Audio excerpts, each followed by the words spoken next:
안녕하세요. 다시 돌아온 RW의 리드윌 로아스입니다. 오늘 편에서 책을 소개해드릴 신영주, 신정민입니다. 저희 로아스 팀은 작년에 이어 올해 역시 이와 도전학기제를 통해 디지털 성범죄 근절을 위한 다양한 활동을 진행하고자 하는데요. 매달 디지털 성범죄 관련 도서를 소개하며 이야기를 나누는 RWL 역시 다시 진행해보려 합니다. 작년에도 이 활동을 진행하면서 새롭게 알게 되는 지식도 많았고 디지털 성범죄에 대해서도 많은 생각을 해볼 수 있어서 보람찬 시간이었는데 다시 진행한다니 너무 기대가 됩니다. 오늘도 읽어볼 가치가 있는 재미있는 책들로 준비했으니 영상 재미있게 봐주시면 감사하겠습니다. 제가 오늘 소개해드릴 책은 여자가 사는 법, 여성을 위한 생활 법률 가이드인데요. 책의 제목에서부터 알 수 있듯이 책에서 여러 가지 성범죄, 성희롱을 당했거나 이와 유사한 상황에 놓였을 때 우리가 어떻게 대처할 수 있고 관련된 현행법은 어떻게 규정되어 있는지에 대한 내용을 담고 있습니다. 대처 방법과 현행법을 모두 다루는 책이라서 굉장히 유익할 것 같아요. 그런데 현행법을 다루고 있다면 조금 내용이 어렵지 않았나요? 현행법을 다루고 있지만 사실 여러 가지 상황과 예시를 제시해서 이해가 쉬웠고 어려운 법률 용어에 대한 설명도 간략하게 되어 있어서 책을 읽는 독자의 입장으로서는 큰 어려움이 없었던 것 같아요. 연인 관계에서 발생할 수 있는 범죄부터 직장 생활, 사회생활, 부부관계, 그 외 일상생활을 모두 다루고 있는 점에서 더욱 유익한 책이에요. 일상 속 우리가 흔하게 겪을 수 있는 성범죄가 사회적으로 주목을 받게 된 지 사실 얼마 안 됐잖아요.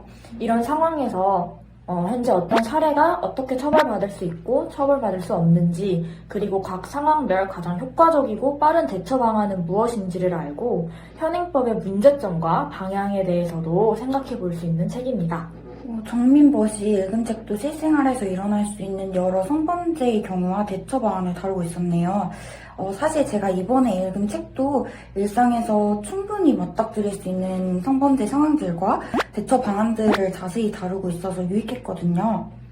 그럼 영주벗이 읽은 책은 어땠는지 소개해주세요. 제가 읽은 책은 당신의 안전을 위한 성범죄 대처 매뉴얼, 친밀한 성범죄입니다. 책은 사진으로 띄워드리겠습니다. 이 책은 전통적인 성범죄 유형부터 최근에 많이 발생하고 있는 성범죄 유형까지 소개를 하고 있고 구체적인 상황 그리고 대응 방안들을 제시해주고 있습니다. 또한 이 책을 통해 외모와 인상으로는 판단할 수 없는 성범죄자의 공통적인 특징, 예를 들면 너무나도 평범하게 생겼다거나 술을 마실 상황으로 자연스레 유도한다는 점, 그리고 연령별, 상황별, 장소별 범죄의 양상과 예방책들도 알 수 있습니다. 현직 보호관찰관 분의 경험을 바탕으로 쓰여진 책이라 그런지 현실적이면서도 구체적인 예방책과 해결책들이 담겨 있었습니다. 대학생으로서 가장 인상 깊고 와닿았던 부분은 연인 관계 속 데이트 폭력이었어요. 얼마 전까지만 해도 데이트 폭력은 사랑하니까 때리는 거야 등 사랑 싸움으로 인식되기도 했었죠. 그렇지만 데이트 폭력은 다른 중범죄로 얼마든지 이어질 수 있는 위험을 가지고 있어요. 이 책에서는 그 점을 지적하고 있어서 공감할 수 있었던 것 같아요. 뉴스를 보면 데이트 폭력이 얼마나 심각한지, 얼마나 많은 여성이 피해를 입었는지 알 수 있었고, 이런 상황을 보면서 정말 우리 사회가 바뀌어야 한다는 생각이 들었어요. 그러면 아쉬운 점은 무엇이었나요?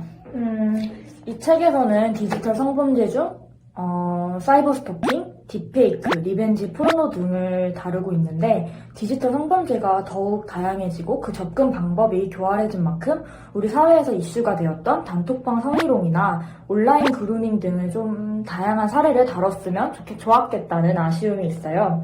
그리고 비동의 성적 영상이라는 옳은 용어 대신에 리벤지 포르노라는 피해자를 대상화하는 잘못된 용어를 활용하고 있는데 그 부분이 굉장히 아쉬웠고 독자들이 이해하기 쉽게 하려는 취지는 이해하겠지만 이런 상황이고 이런 책일수록 올바른 인식 개선을 위해 옳은 용어인 비동의 성적 영상이라는 용어를 사용해야 하지 않았나라는 의문이 남습니다.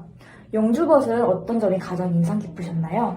저는 이 책을 읽게 된다면 다들 아실 텐데 특수 성범죄, 그루밍 성범죄, 나이대별 성범죄 등 이렇게 카테고리별로 나눠서 읽기 쉽게 구성했다는 점이 가장 인상 깊었어요. 책의 큰 흐름이 잘 보이다 보니까 읽고 나서도 머리에 생생하게 남아있는 기분이 들었어요. 무엇보다도 요즘 많이 일어나고 있고 또 쉽게 노출될 수 있는 그루밍 성범죄까지 자세히 다루고 있다는 게 확실히 요즘 나온 책이라는 걸 바로 느끼게 해줬습니다. 맞아요. 저희도 작년 로아스 유형별 성범죄 카드뉴스에 온라인 그루밍을 다룬 적이 있듯이 요즘 심각해지는 문제이긴 하죠. 사회적 이슈이기도 하고요. 그렇다면 아쉬운 점은 따로 없었나요?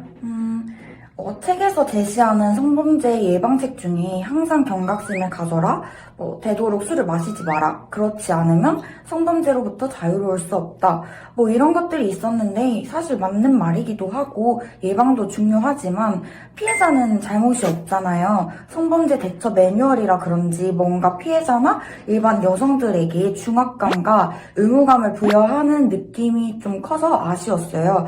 하지만 이건 책의 문제라기보단 사회의 문제죠.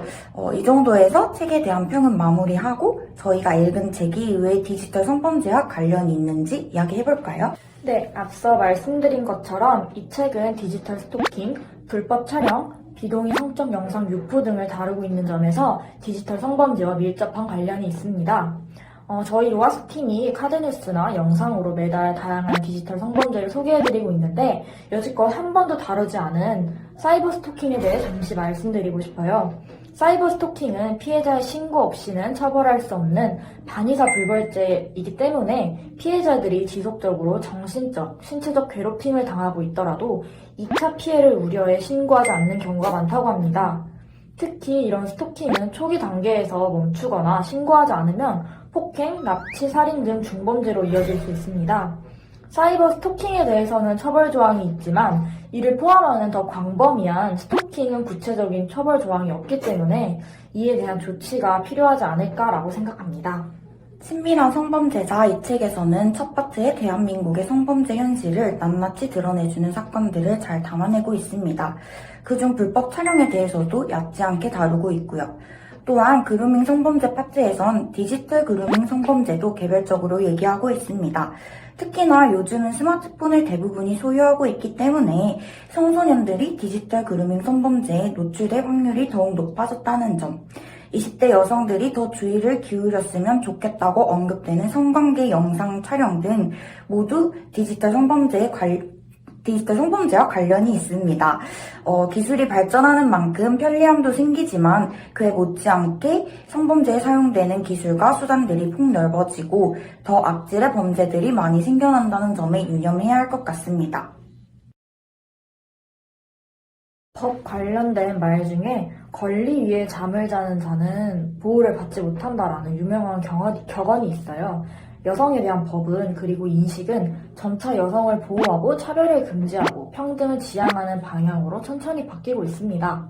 그럼에도 아직 우리 사회에는 차별적인 시선이 많이 남아있어요.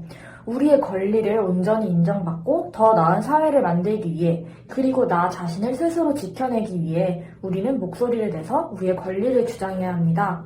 아직 우리 사회는 갈 길이 멀고 현행법도 법도 많이 바뀌어야 하는데 이런 상황 속에서 이 책을 통해 현행법, 처벌 조항과 대처 방법을 알고 있어야 한다고 생각해요. 또한 모두가 이 책을 읽고 무의식적으로 남에게 피해가 될 수 있는 상황을 스스로 인지하고 이런 상황을 사전에 예방할 수 있으면 좋겠습니다. 지금도 많은 강력 범죄가 발생하고 있고 그 정점에는 성범죄가 있다. 성범죄를 개인의 잘못으로 돌리는 건 잘못이다. 그러나 대한민국이 강력 범죄에서 자유롭지 않다는 걸 알았으면 한다. 스스로 인지하고 예방하는 것만이 최선이다. 책을 집필하신 안병원 보호감찰관님의 말씀입니다. 가해자들은 평범한 얼굴을 하고 범죄를 저지르고도 평범한 일상을 살아갈 때가 많지만 반면 피해자들은 그 고통을 어쩌면 평생 안고 갈 수도 있습니다. 잘못 없는 피해자들이 떳떳하게 살아가야 하는 것이 맞는데도 사회적 시선과 분위기 때문에 숨어버리는 경우도 상당수일 거예요. 심지어 밝혀지지 않은 성범죄 건수까지 고려한다면 더더욱 큰 수가 될 것입니다. 성범죄에 대한 경각심을 항상 가지고 살아가야 한다는 것도 답답한 일인데 아무렇지 않게 살아가는 가해자들을 보면 화가 날 때가 많습니다.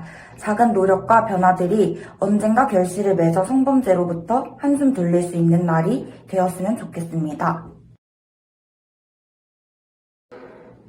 그러면 저희 오늘 소개한 책 한 줄평 남기고 마무리해볼까요?